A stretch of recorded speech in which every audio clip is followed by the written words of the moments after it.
Eu queria felicitar a igreja que se faz presente já desde os primeiros momentos, não desprezando as primeiras bênçãos que Deus tem para cada adorador durante toda a liturgia deste culto sabático. Eu queria registrar o sentimento de ausência de uma figura que me marcou desde o primeiro momento, desde o primeiro dia que eu estive aqui na igreja da Asa Norte. Eu vi aquele, ainda jovem, de cabelos brancos aqui se movimentando, pensei até que fosse um ancião. Depois, numa retrospectiva, eu lembrei de ter encontrado em algum concílio no passado o pastor Fulkner, quando presidente de campus aqui nessa região, mas não me lembrava mais dele, E só depois foi que eu fui identificar que se tratava dessa pessoa querida por essa igreja. Eu já pude perceber isso, e não é sem razão, pelo longo histórico de serviço prestado à igreja de uma maneira geral, mas de forma muito particular aqui a igreja da Asa Norte. Ele falou comigo sábado passado, dizendo que estaria pregando na igreja do Varjão, é isso? Aí não estaria presente, mas eu queria registrar e pode transmitir para ele o sentimento da falta que ele faz aqui nessa igreja. Mas eu queria identificar, eu acho que eu estou vendo uma família missionária dessa igreja. Por que missionária? Alguém que assistiu o incidente até comentou, mas eles são tão missionários que até para você, como adventista, está dando um livro também missionário, Foi num atacadão. Não sei se...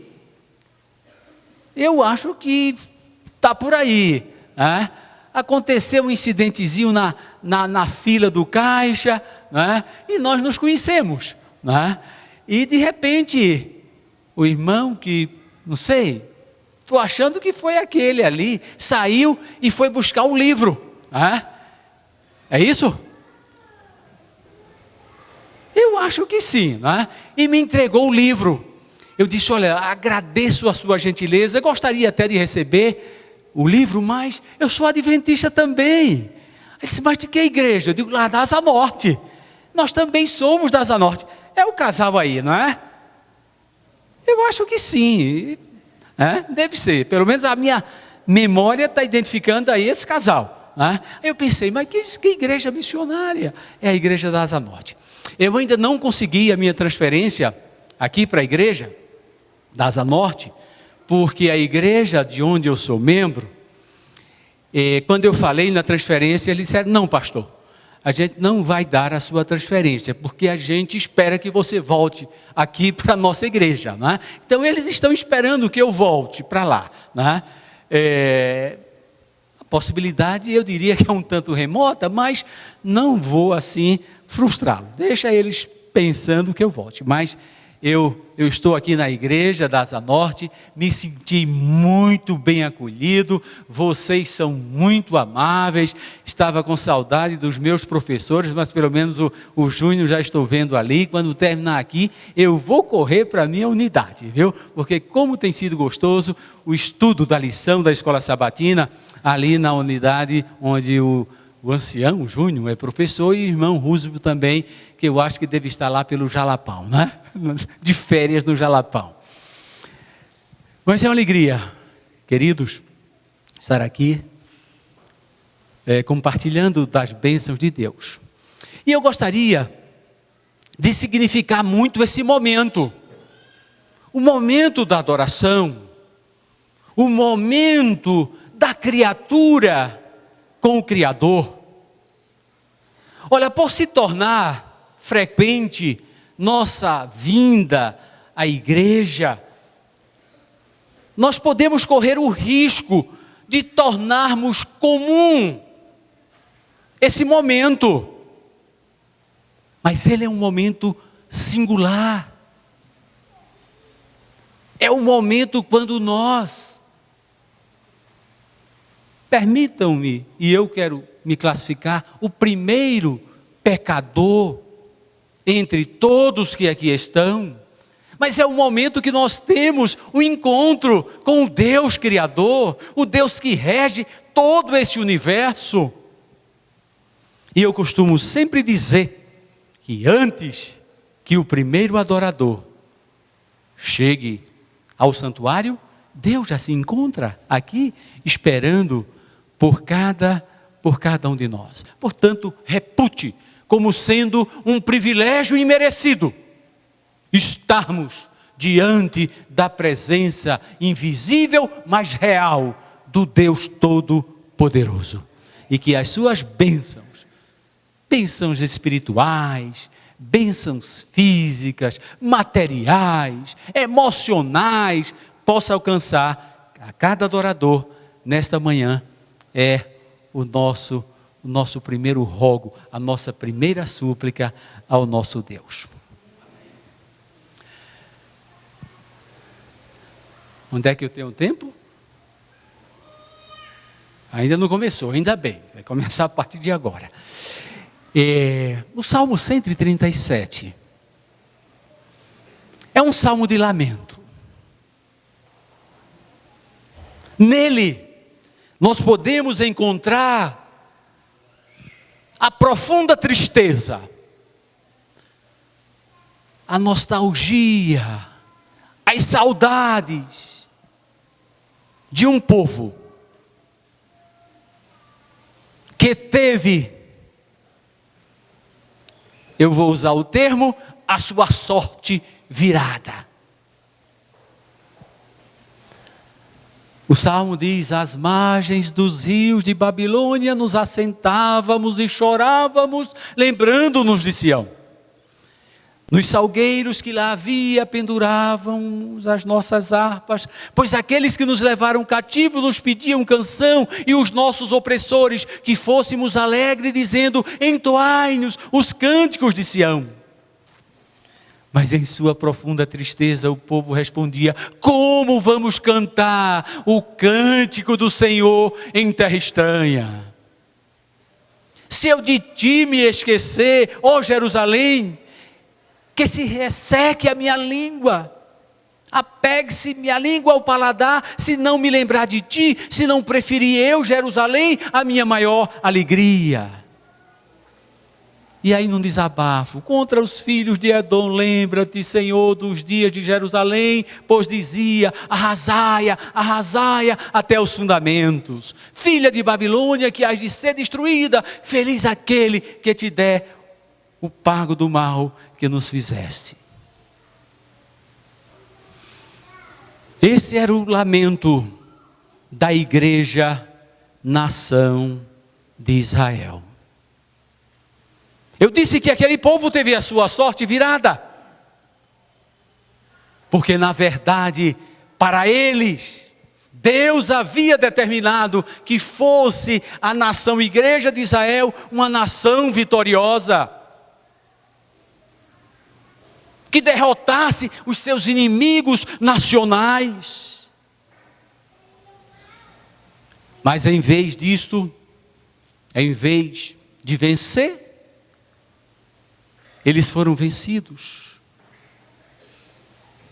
foram derrotados. E na verdade, nós não vamos falar sobre o Salmo 37, nós vamos discorrer hoje no livro profético de Daniel. Esse livro que, se nós fôssemos resumir em uma única palavra, poderíamos chamá-lo de o livro da restauração. E para que a gente entenda bem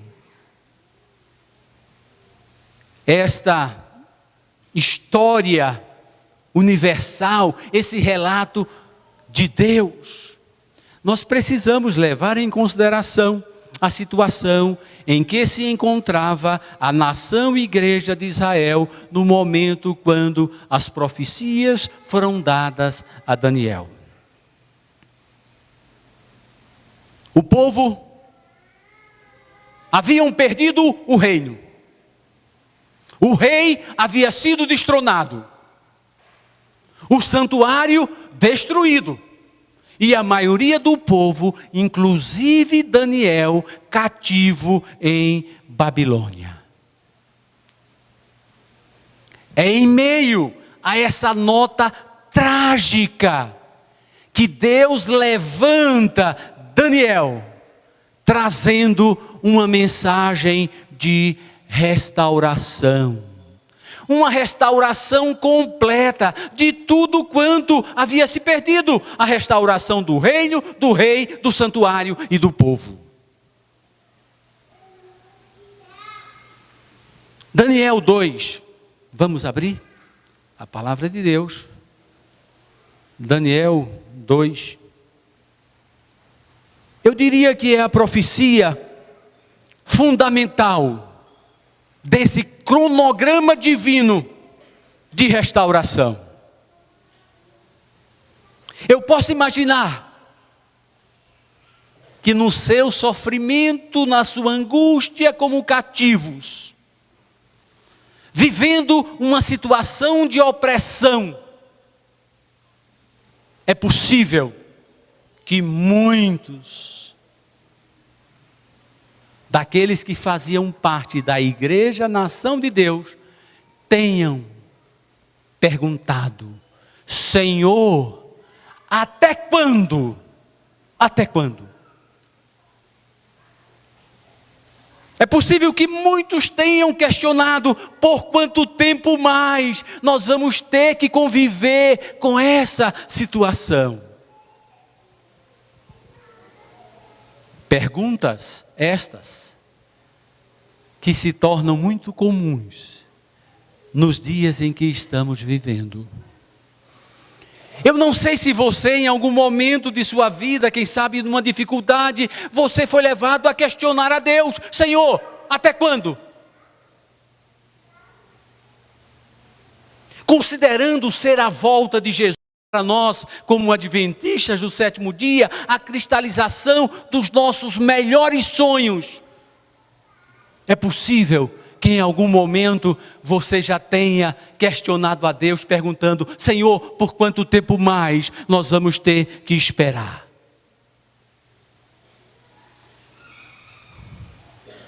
Agora, eu queria lhe perguntar, se você já pensou nisso?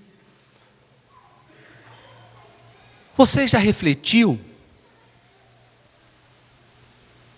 Você já procurou buscar se realmente é justo, diante da situação mais difícil, mais probante da vida, a gente perguntar a Deus: até quando? Se você acha que está demorando demais, o retorno de Cristo, e já se perguntou: até quando, Senhor? Por quanto tempo mais nós vamos ter que esperar? Eu queria que você refletisse: é justo essa pergunta de nós a Deus? Eu pediria que você ficasse com essas duas perguntas, esses dois questionamentos: até quando e por quanto tempo mais nós vamos ter que esperar, até o final da mensagem dessa manhã, que a gente vai retornar a essas perguntas, levando bem em consideração se são justas, se são corretas ou não.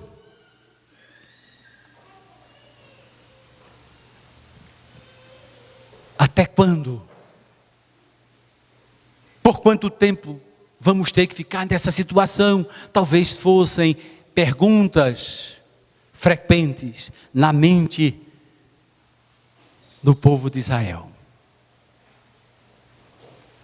A situação era aquela que eu já descrevi. O povo havia perdido tudo: o reino, o rei, o santuário, e cativos em Babilônia. E Deus, através de Daniel, revela o seu plano de restauração. Mas não exatamente, talvez, dentro das expectativas da nação igreja. O plano de Deus de restauração não era simplesmente uma restauração nacional. Não era uma restauração temporal.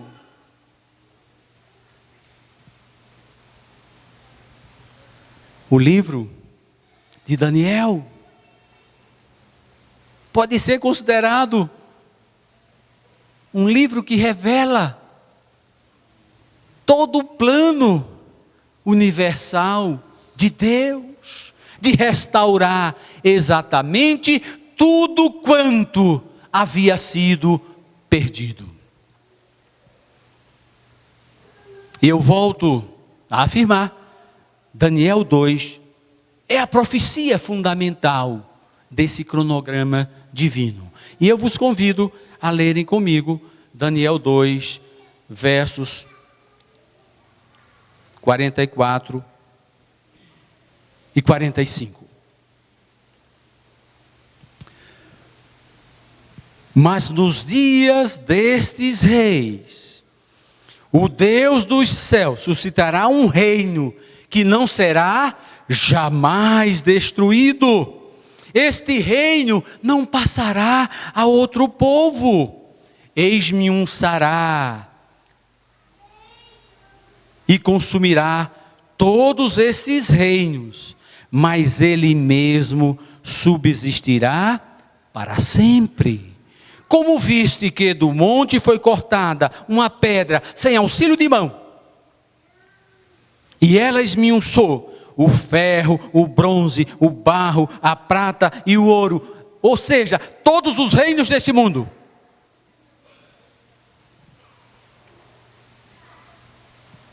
O grande Deus fez saber ao rei o que há de ser num futuro. Certamente, certo é o sonho e fiel a sua interpretação. Então, como dissemos, o povo havia perdido o reino. E através do profeta Daniel, Deus anuncia solenemente o momento em que o reino seria novamente restaurado. E desta feita com bases no eterno, no para sempre. Este reino que eu vou restaurar, diga ao povo Daniel, não vai passar para outro povo. Este reino vai subsistir para sempre.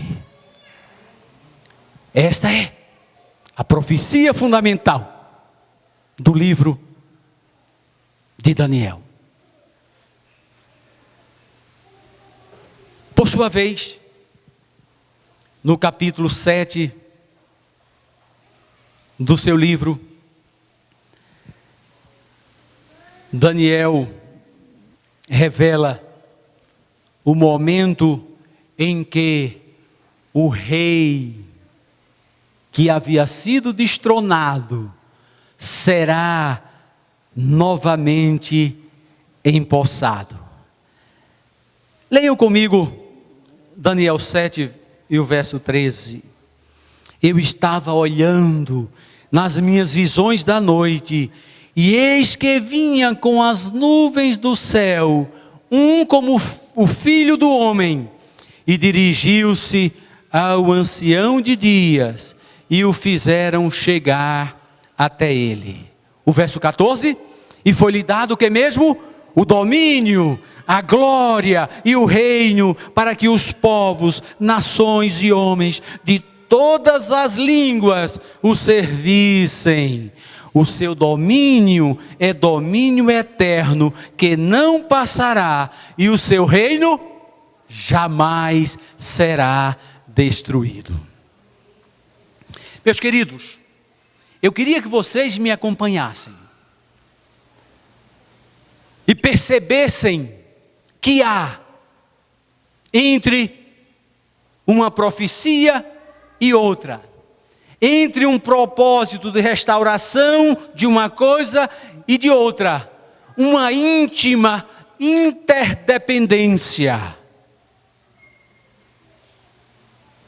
Uma profecia para se cumprir depende do cumprimento da outra. E percebam, já a partir desse momento, o reino de Daniel 2, que eu disse que é a profecia fundamental do livro, não pode ser restaurado O reino eterno do nosso Deus não pode ser estabelecido até que o rei seja reempossado. E nós vimos claramente a menção que Daniel faz diante de Nabucodonosor, o Todo-Poderoso, que esse reino, os reinos deste mundo, pertencem de fato, de direito, ao Senhor Jesus.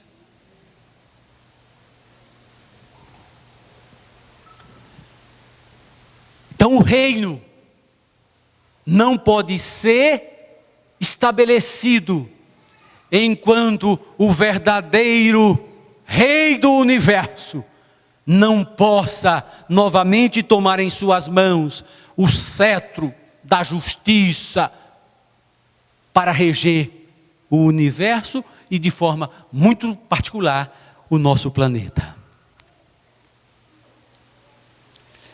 Ao falarmos no nosso planeta, eu creio que todos nós temos a consciência de que nós vivemos num planeta sequestrado, usurpado. E a ousadia de Satanás chega a um tal ponto, ele se sente tão dono do nosso planeta, que ele o oferece a Jesus. Nós conhecemos o fato.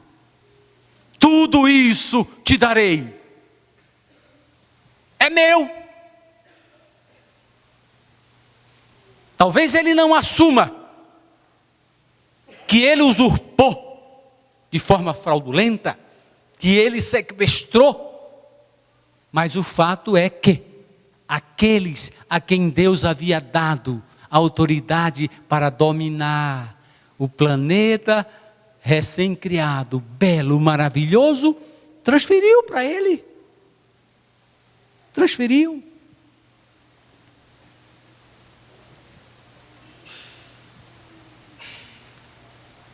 Mas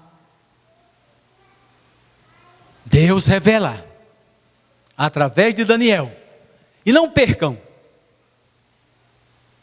a linha que perpassa todo o livro de Daniel, considerando a situação do povo. Estavam sem o reino e Deus anunciou o momento da restauração do reino. O rei havia sido destronado. Deus anuncia aqui o momento da restauração do verdadeiro rei. Quando ele vai buscar de volta o que de fato lhe pertence: o reino, o domínio, a majestade. Então, foi-lhe dado o domínio e a glória, o reino, para que povos e nações e homens de todas as línguas o servissem. O seu domínio é domínio eterno, que não passará, e o seu reino jamais será destruído. Então, como dissemos, vejam aqui o princípio da interdependência. Não existe um reino sem um rei. Portanto, o reino de Daniel 2 não pode ser estabelecido enquanto o rei, que é o Senhor Jesus, não puder novamente ser reempossado.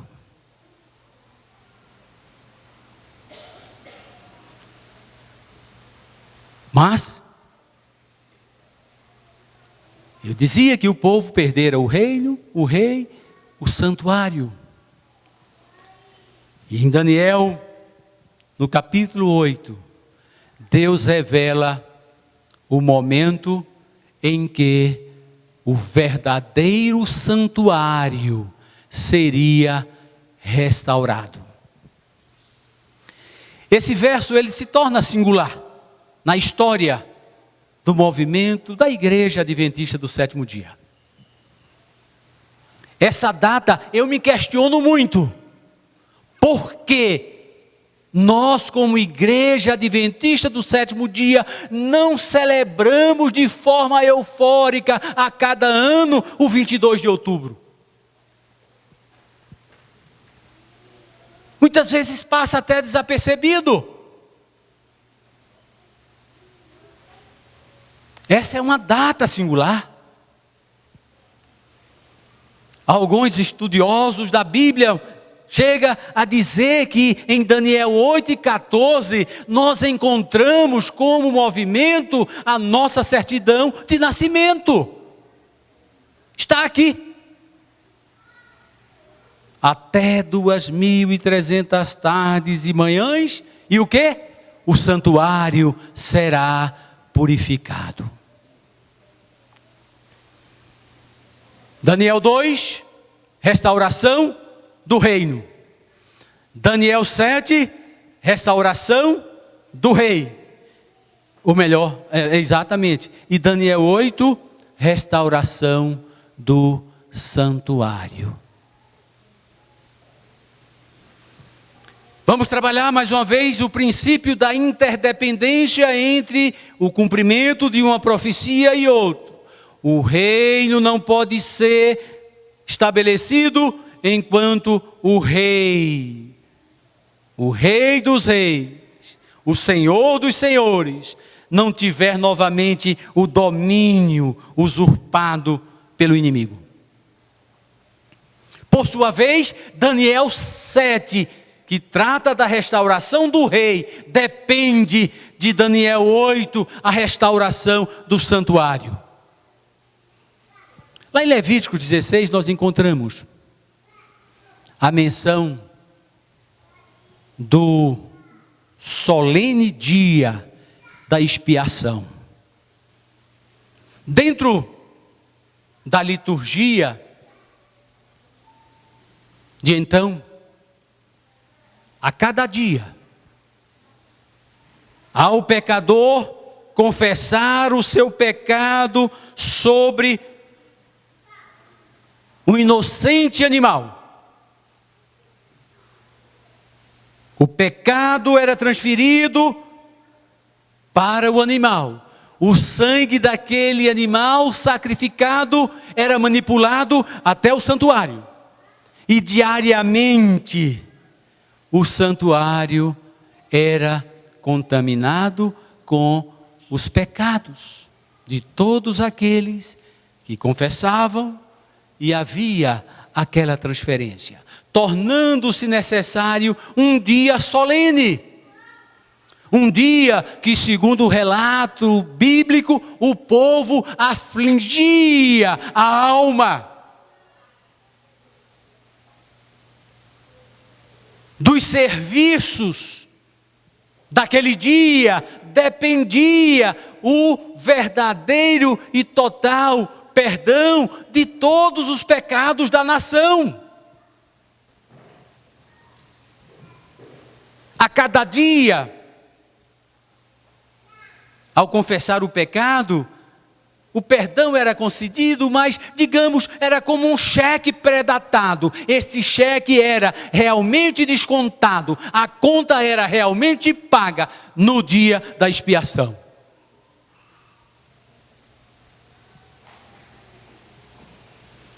Isso era um simbolismo de uma realidade eterna, dessa realidade que Deus anunciou aqui em Daniel 8:14, até 2.300 tardes e manhãs, e o santuário será purificado. Se o santuário, a que se refere aqui, é o celestial, o que é que contamina o santuário? Os nossos pecados.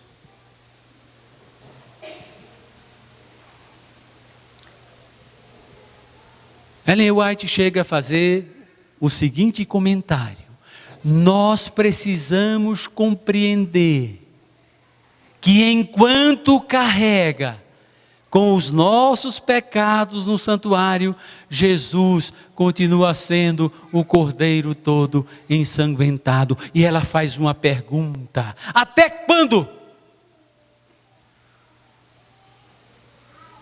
Até quando Jesus vai continuar sendo esse Cordeiro que carrega, que ministra em favor do seu povo, da sua igreja? Até quando?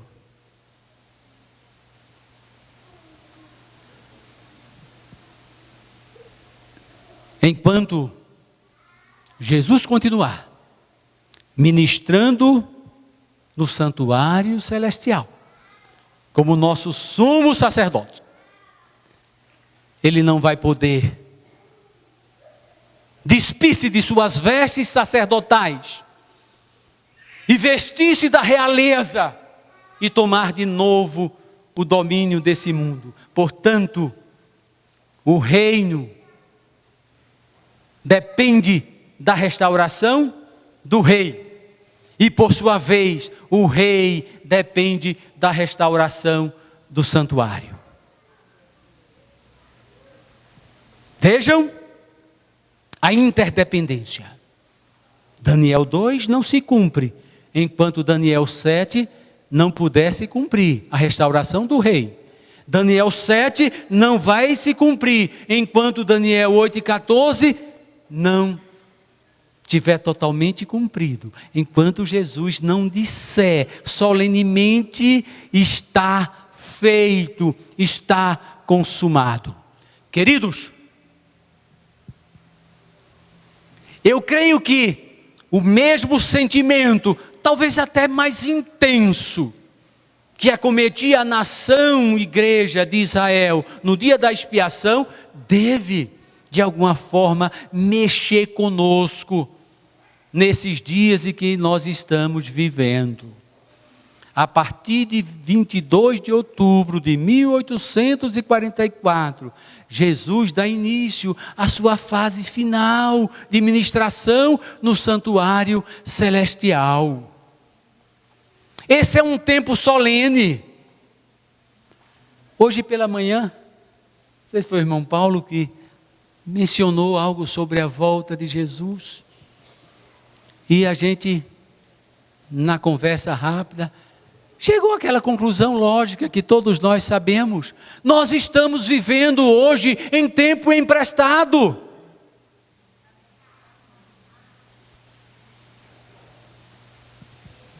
Daniel 8:14 fechou todo o cronograma profético de Deus. A partir desse momento, nós estamos, repito, vivendo em um tempo emprestado. E considerando o que Jesus faz, são momentos solenes. É o juízo que começa exatamente por onde? Pela igreja, pela casa de Deus. Só que a mensagem do juízo, quando compreendida, ela não gera nenhum tipo de temor, nenhum receio, nenhuma dúvida, nenhum medo. É verdade que algumas pessoas que, espero que não continue pregando, mas que já pregaram no passado sobre a mensagem do juízo, apresentava uma mensagem que deixava a igreja temerosa, com medo de enfrentar esse julgamento divino. Mas ainda bem que algumas lições que nós tivemos no passado procurou mostrar que a mensagem do juízo, em vez de ser uma mensagem que gera temor, medo, expectativa duvidosa, é uma mensagem de esperança. É uma mensagem de esperança. Porque através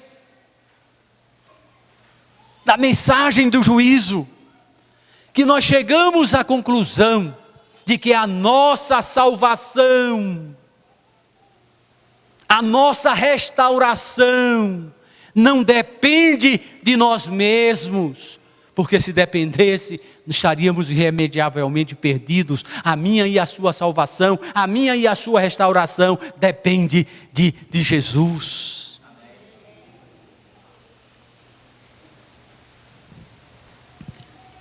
E eu gosto de pensar aqui na purificação do santuário, que trata do juízo investigativo, mais ou menos assim. Claro, dou asas à imaginação e penso Jesus entrando comigo. Nós sabemos que não há uma presença física no julgamento, são os nossos atos, mas, como disse, dando asas à imaginação. Eu imagino Jesus entrando comigo na sala de audiência, a sua mão no meu ombro. Os anjos ocupando ali todas as arquibancadas. O trono estabelecido. E nesse momento que Jesus entra comigo, silêncio. Talvez na mente de alguns, dúvida. E Jesus rompe esse silêncio declarando solenemente: Pai, Jonatã é um pecador. Se coloque também nesse mesmo lugar. E como pecador, ele merece o quê? É a morte. Porque a morte é o pagamento justo do pecado. Ele é pecador e ele merece morrer. Mas meu Pai, a morte que ele merecia, a dívida que ele contraiu, Jesus pode declarar solenemente o quê? Eu paguei. Eu paguei. E se a minha conta foi paga, se a sua conta foi paga, o que é que nós devemos mais? Nada, nada. É por isso que o apóstolo Paulo, lá em Romanos capítulo 8, declara de uma maneira contundente: nenhuma mesmo, não é? Nenhuma condenação há. Para quê? Para aqueles que estão em Cristo Jesus. Essa é a verdadeira mensagem do juízo. Uma mensagem de esperança. Uma mensagem que não deixa nenhuma dúvida de que a minha e a sua salvação não depende de nós, e sim de Jesus. E Ele não vai deixar a gente se perder, a não ser que a gente queira. E eu espero que ninguém aqui faça essa bobagem, essa tolice. Mas, meus queridos, agora eu quero chegar no clímax das profecias de Daniel. Eu disse inicialmente que Daniel 2 é a profecia fundamental, a restauração do reino. Vimos o princípio da interdependência. Jesus não pode voltar para estabelecer o reino eterno aqui no nosso planeta. Aí sim, nós vamos nos tornar o centro do universo. O trono de Deus vai estar conosco aqui, na terra restaurada. Então Ele não pode vir para cumprir esse sonho divino, enquanto Jesus não puder novamente tomar o cetro para reinar soberano sobre o nosso mundo. Já estou devendo aqui 1 minuto e meio, estou terminando. E, meus queridos, o ponto culminante das profecias de Daniel está no capítulo 12 do livro. Eu leio: nesse templo Se levantará Miguel, o grande príncipe, o defensor dos filhos do teu povo, e haverá tempo de angústia, qual nunca houve, desde que houve nação até aquele tempo. Mas naquele tempo será salvo o teu povo, todo aquele que for achado escrito no livro. O clímax do livro de Daniel não é o papado, não é a restauração do povo de Deus, irmão. Finalmente, o clímax do livro de Daniel nos batizamos alguns meses depois. Será determinado por aquele momento, quando, através da nossa experiência de andar com Deus a cada dia, Ele puder colocar em cada um de nós o selo da sua aprovação. Porque quando houver a restauração do povo, o santuário vai estar restaurado, Jesus vai ser reempossado e vai voltar para estabelecer o reino eterno. E eu termino agora levantando as duas questões do início. Até quando? Será que é justo nós perguntarmos a Deus até quando? Será que é correto nós perguntamos por quanto tempo mais temos que esperar? Meus queridos, por absurdo que pareça o que eu vou dizer agora, Deus está dependendo da sua igreja. Deus está dependendo de mim e de você. Porque quando Ele puder imprimir de forma completa e cabal o seu caráter na minha e na sua vida, colocando o selo da sua aprovação em mim e em você, aí todo o processo vai acontecer. Povo restaurado, santuário purificado, rei empossado e o reino estabelecido. Portanto, que a partir de hoje, haja o que houver, não pergunte a Deus até quando não. Não pergunte por quanto tempo você vai ter que esperar. Cada um examine-se a si mesmo e viva tão intensamente a sua fé. Viva cada dia tão perto de Deus. Ande com Deus como andou Enoque. A ponto de você poder dizer: Senhor Jesus, se depender de mim, o Senhor pode voltar agora. Amém.